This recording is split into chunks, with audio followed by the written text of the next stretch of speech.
आप सभी बहनों को जय मसीह की। मैं आप सभी को मैं दिल से धन्यवाद देती हूँ कि सच में आप हर शनिवार को सुबह 10 बजे से 12 बजे तक बहनों की संगति के लिए आप समय पर जुड़ते हैं और मैसेज का भी जवाब देते हैं और आत्मिक संगति करते हैं। मैं दिल से धन्यवाद देती हूँ और आप सभी बहनों का मैं स्वागत करती हूँ इस मेरी प्रेयर मीटिंग में जो हर शनिवार को चलती है और आप सच में समय पर जुड़ते हैं। प्रभु आपको बहुत आशीष दे और आपको और आपके परिवार को प्रभु बहुत आशीषित करे और बहुत आगे बढ़ाए और बहुत ऐसे इस्तेमाल करे। और सच में हमारा परमेश्वर जो वायदों का परमेश्वर है, अब्राहम के साथ में वायदा किया, इसहाक के साथ में वायदा किया और याकूब के साथ में भी वायदा किया।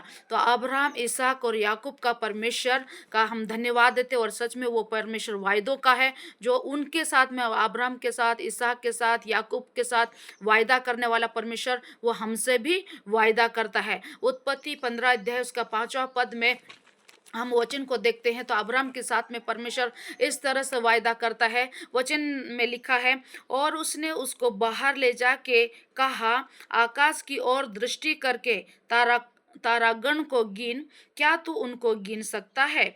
फिर उसने उससे कहा, तेरा वंश ऐसा ही होगा।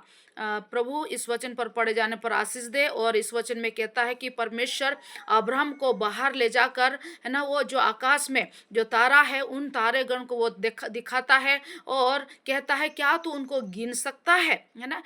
तेरा वंश भी ऐसा ही होगा। जो वास्तव में तारागण, हम तारों को कभी गिन नहीं सकते हैं, ऐसा परमेश्वर वंश देने वाला, ऐसी आशीष देने वाला परमेश्वर, ऐसा वायदा करने वाला परमेश्वर वो अब्राहम के साथ में वायदा करता है। और हम देखते हैं इसहाक के जीवन से भी देखते हैं तो 26 उत्पत्ति 26 अध्याय उसका 3 से 5 तक हम यहाँ पर देखते हैं तो लिखा है, तू उसी देश में रहे और मैं तेरे संग रहूंगा और तुझे आशीष दूंगा और ये सब देश मैं तुझको और तेरे वंश को दूंगा।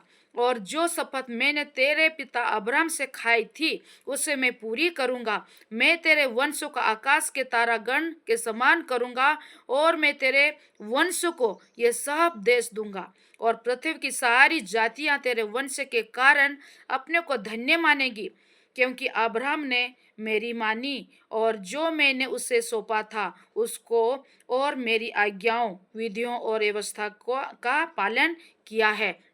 तो इसहाक के साथ में भी परमेश्वर यही वायदा करता है और कहता है कि तू उसी देश में ठहरा रहा है और मैं तेरे संग रहूंगा और तुझे आशीष दूंगा करके परमेश्वर इसहाक को भी बोलता है। तो वहीं रहे, वहीं ठहरा रहा है, मैं तेरे संग रहूंगा, मैं तुझे कभी नहीं छोड़ूंगा, कभी नहीं त्यागूंगा, कभी दूर नहीं होऊंगा करके परमेश्वर इस तरह से आशीष वायदा करता है और बोलता है कि मैं तुझे आशीष दूंगा करके प्रभु बोलता है। और कहता है आगे यहाँ पर हम देखते हैं तो वो आशीष देता है और कहता है कि मैं तेरे वंशों का आकाश के तारागण के समान करूंगा। जो अब्राहम से भी परमेश्वर ने यही वायदा किया था, है ना, कि बाहर ले जाकर बोलता है, क्या तू इन तारों को गिन सकता है? ऐसे ही तेरा संतान भी तेरे वंश से भी होगा करके। और यही आशीष, यही वायदा परमेश्वर इसहाक से भी करता है और बोलता है कि मैं तेरे वंशों को आकाश के तारागण के समान करूंगा। और आगे कहता है, मैं तेरे वंशों को यह सब देश दूंगा और पृथ्वी की सारी जातियां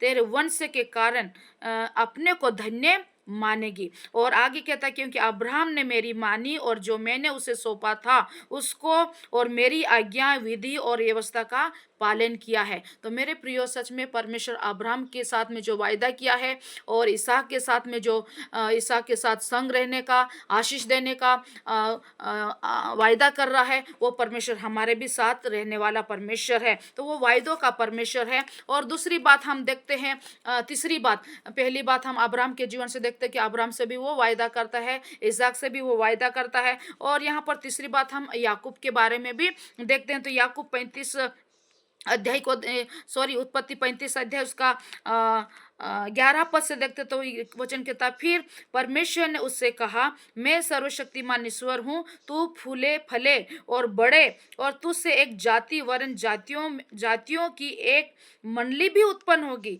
और तेरे वंश में राजा उत्पन्न होंगे और जो देश मैंने अब्राहम और इसहाक को दिया है वही देश तुझे देता हूँ और तेरे पीछे तेरे वंश को भी दूंगा। Hallelujah, praise the lord. प्रभु का धन्यवाद हो। परमेश्वर अब्राहम का है, इसहाक का और याकूब का परमेश्वर है। और यहाँ याकूब से भी यही वायदा करता है कि कहता है कि मैं सर्वशक्तिमान ईश्वर हूँ, तू फूले फले और बढ़े, है ना, फूले फले और बढ़े। और कहता है यहाँ पर आगे, एक जाति वरन जातियों की एक मंडली भी उत्पन्न होगी, जातियों की एक मंडली भी उत्पन्न होगी, और तेरे वंश में राजा भी उत्पन्न होंगे, है ना, राजा भी उत्पन्न होंगे करके कहता। और जो देश मैंने अब्राहम और इसहाक को दिया है वही देश में तुझे दूंगा करके परमेश्वर ये वायदा करता है। और तेरे पीछे तेरे वंश को भी दूंगा। तब अब्राहम उस स्थान में जहां उसने याकूब से बातें की उसके पास से चढ़ गया या चला गया। तो परमेश्वर आशीष दे। सच में अब्राहम और इसहाक और याकूब का परमेश्वर जो हमारे साथ रहने वाला परमेश्वर है, हमसे भी वही वायदा करने वाला परमेश्वर, वो परमेश्वर कभी नहीं छोड़ता, कभी दूर नहीं होता, कभी त्यागता नहीं, कभी भूलता नहीं।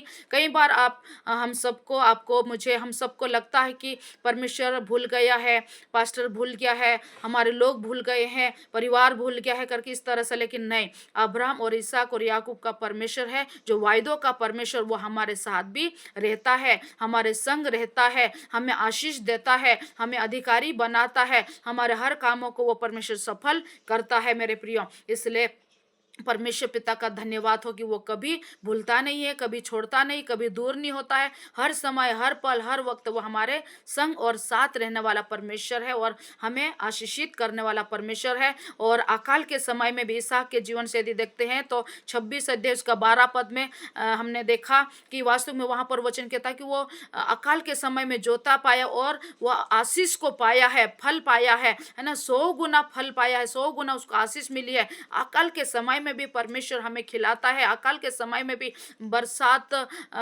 करने वाला परमेश्वर है, बारिश लाने वाला परमेश्वर है, पानी गिराने वाला परमेश्वर है। अकाल के समय में भी वो फलवंत करने वाला परमेश्वर है और परमेश्वर हमारे सारी जरूरतों को भी पूरा करने वाला परमेश्वर है, क्योंकि वो प्रभु इसहाक को भी अकाल के समय में खिलाया है और फल भी दिया है, आशीषित किया है। वो परमेश्वर हमारे भी संग और साथ रहने वाला परमेश्वर है। और हम उत्पत्ति 41 अध्याय उसके 41 पद में भी वहाँ पर हम यूसुफ के बारे में भी देखते हैं। तो यूसुफ के बारे में भी प्रभु का वचन हमें क्या कहता है। फिर फिरौन ने यूसुफ से कहा, सुन, मैं तुझको मिस्र के सारे देश के ऊपर अधिकारी ठहरा देता हूँ। तब फिरौन ने अपने हाथ से अंगूठी निकाल के यूसुफ के हाथ में पहना दी और उसको बढ़िया मलमल के वस्त्र पहना दिया और उसके गले में सोने की जंजीर डाल दी। Praise the Lord.